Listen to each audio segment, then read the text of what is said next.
What is up, everyone? It's Tamar. It's Saturday, and this week we are talking about the gender spectrum. So, anyone new to gender, I will introduce you to this lovely thing called the gender spectrum. And what that means is like a spectrum of light. It means that there are infinite possibilities in between the two endpoints, which are male and female. We are socialized in a way that we think that sex equals gender, so the male sex and the female sex, but also, by the way, there are not just two sexes because intersex people exist, so hello, intersex people. We are socialized in a way that sex equals gender, so there's the male sex, the female sex, the male gender, and the female gender. I don't mean to burst anybody's bubble today, but I don't think that's the case. I think that while sex is a more rigid concept, gender is a spectrum. What I mean by that is that you can identify at any point between male and female. You can move across it every day, every hour. You don't have to stay still.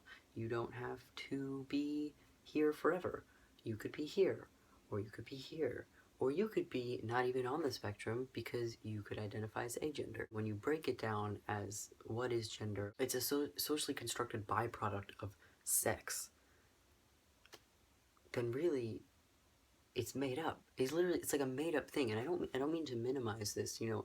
The paradox of gender is that as made up as it is in society, it's also very real, and it's also very apparent and visible in everyday life. I love reading gender theory, like Judith Butler. I think Judith Butler proposes that gender is performative. It's something that we like put on. I could sit and read this book all day and totally agree with everything Judith Butler is saying, but in the world, the actual practical implications, gender is very real. Everybody in the world isn't reading Judith Butler, so not everybody in the world sees gender in that way. I guess I can talk a little bit about how helpful the gender spectrum was for me when I found out what it was. I would say that probably for the good part of my life I identified as female, not because was a feeling or not because it was a conscious choice, but because I didn't think it was a choice, because I thought that was what it was and there were no other options, and I just had to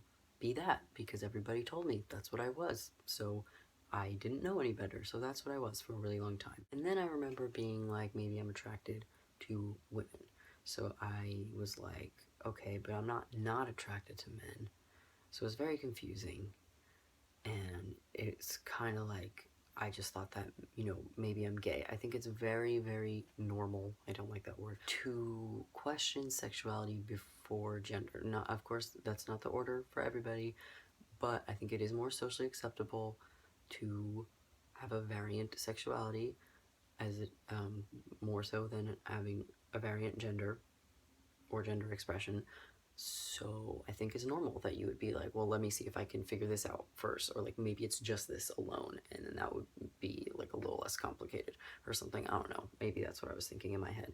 And so I thought I was just gay, and I did come out to my sister and a few friends and stuff, but it was never like it wasn't a big thing to me, honestly. I think what prevented me from, making this huge announcement, or like, I didn't tell my parents or anything. I think what prevented me was that it didn't feel like a fit. It just felt like the best available option.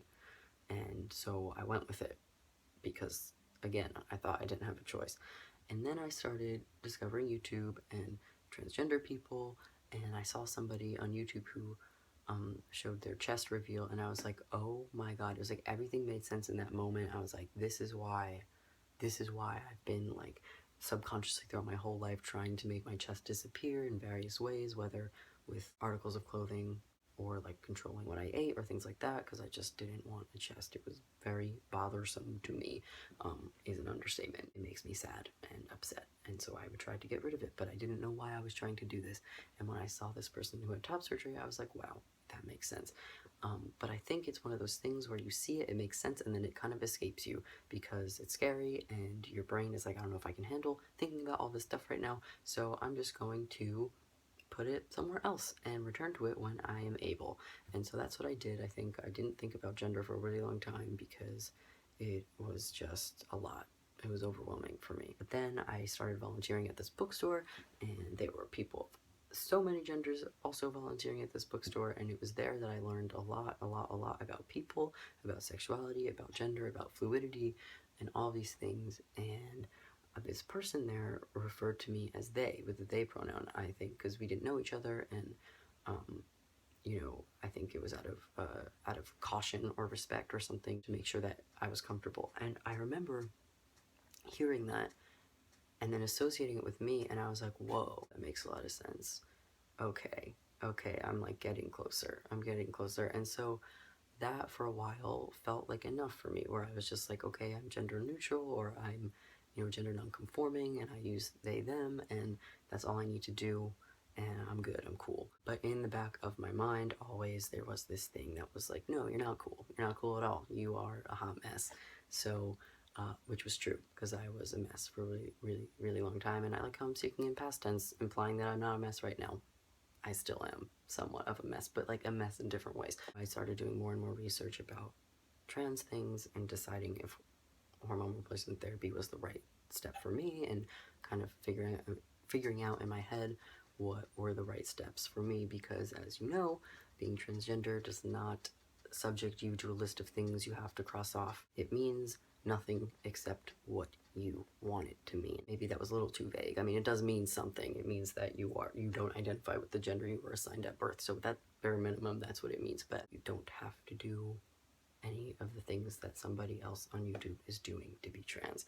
And that just leads me back to the gender spectrum, that it's even within identities like transgender, there are also so many ways to be transgender that there's almost a spectrum of just transgender, which is I think where that little asterisk thing came from, but somebody else can correct me if I'm wrong. I never quite understood it in full, but I think it was meant to I think it was meant to symbolize, I'm drawing it, I think it was meant to symbolize like an umbrella term. So even within the spectrum, there's a spectrum. There's a spectrum within a spectrum. It's the inception of spectrums. When you have all of these choices presented to you, it can be overwhelming, but it can also be freeing. Those two things often go hand in hand. When you're overwhelmed by choice, that means that you have agency. That means you get to pick, you get to decide. It's you. Nobody's telling you what to do. Thinking about things in terms of spectrums, in terms of the gray area, in terms of the overlap of the Venn diagram, however you want to categorize it, I think it just stresses inclusivity and acceptance and challenges rigid thinking, and I think ultimately is a good thing. I think the more visible people are who identify at various points of the spectrum, the more accepting we will be of difference. People, want to conform in some ways because they don't want to be outcasted or othered. The best way to push forward is to be visible as whatever you are, and also know that you can move around whenever. So that's the other nice thing about a spectrum, is that you're not stuck with this idea of permanence. One question that I often get, or I think I did get before I started T, was that, well, if you think your gender is on a spectrum, then why do you feel you need to transition with hormones? Why can't you just stay how you are and then continue to slide across that spectrum? For some people, they identify more so with a side of the spectrum, perhaps not at the very end of it, but more male than female, or more female than male. Gender is unquantifiable, in my opinion, but you can kind of feel your way around what feels most comfortable most of the time. And for me, it was like, regardless of me sliding back and forth and my feminine traits and female tendencies, whatever that even means, I still feel male, and I still feel like I want to be seen as male, but also not stressing myself out by feeling like I have to fit a certain mold, and that there is movement, and that's nice. Happy traveling of the gender spectrum. It really is. Not to sound cheesy, but it is a ride. All the best to you, and I'll see you next week. Bye.